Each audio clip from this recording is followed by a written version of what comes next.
এটা কোনো সুস্থ সুস্থ বাংলাদেশের কোনো নাগরিক এটা বলতে পারে?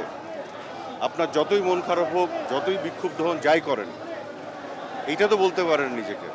এই ঢাকা বিশ্ববিদ্যালয়ের পবিত্র মাটিতে যেখানে রাজাকারদের সহায়তায় পাকিস্তানি হানাদার বাহিনী শিক্ষকদের হত্যা করছে, গণহত্যা চালাচ্ছে, আজকে বঙ্গবন্ধু কন্যার একটা বক্তব্যকে বিকৃত করে উপস্থাপন করে নিজেদেরকে রাজাকার পরিচয় দিচ্ছে। এটা কিসের মেধাবী? গুজব ছড়ালেই কি গুজবের মধ্যে পড়তে হবে?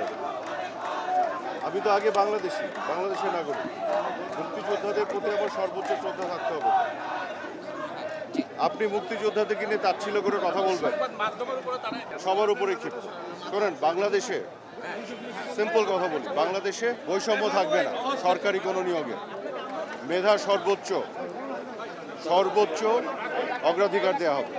এইভাবেই সিস্টেম করা হবে। কারা নিজেদেরকে রাজাকার বলতে পারে বা কারা এই উস্কানি দিতে পারে? কারা করতে পারে? এটা কি হইতে পারে? এ তো সব মানে সীমার সব কিছু লঙ্ঘন করে ফেলেছে। তুমি কে, আমি কে, বাঙালি এই পবিত্র স্লোগানকে তারা আজকে অপবিত্র করেছে। ঢাকা বিশ্ববিদ্যালয়ের পবিত্র মাটিকে তারা অপবিত্র করেছে। এটা কি করতে পারে? এটা করতে পারে।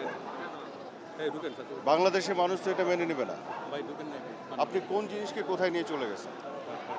দিনের পর দিন মুক্তিযোদ্ধা এবং মুক্তিযোদ্ধাদের সন্তান, তার পরিবার, তাদের বংশধরকে নিয়ে যে ধরনের মানে তুচ্ছ তাচ্ছিল্য করে কথা বলা হয়েছে।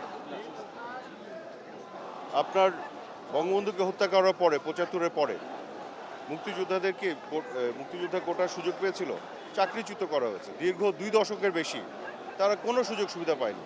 এই যে সুযোগ সুবিধা বঞ্চিত মুক্তিযোদ্ধারা কারা বলেন তো? বাংলাদেশের কৃষক, শ্রমিক, মজুর, সাধারণ মানুষ। সবসময় সুবিধা বঞ্চিতরাই কিন্তু আগে অস্ত্র হাতে যুদ্ধ করেছে। তাদের সন্তানদেরকেও বঞ্চিত করেছে ডিক্টেটররা, জিয়া এরশাদ তারা। এবং এই যে বঞ্চনার ফলে তারা প্রজন্ম ধরে তো বঞ্চিত। তো প্রজন্ম ধরে বঞ্চিত হওয়ার পরে যারা প্রিলিমিনারি পাশ করে, লিখিত পাশ করে, ভাইবা পাশ করে একবারে মেধা তালিকার সর্বোচ্চ জায়গায় যায়, তারা তো সবচেয়ে বেশি মেধাবী। এখন ওখানে যে সব সুযোগ পেয়েছে, ইংলিশ মিডিয়ামে পড়েছে, ক্যাডেট কলেজ, তার থেকে ৩ নাম্বার কম পেয়েছে, এই জন্য সে কম মেধাবী। এবং তার যে সারা জীবনের বঞ্চনাকে আপনি ওখানে ব্যালেন্স করবেন না, সুযোগ করে দেবেন না। যদি না করেন তাহলে তো আপনি বৈষম্য করছেন আরও।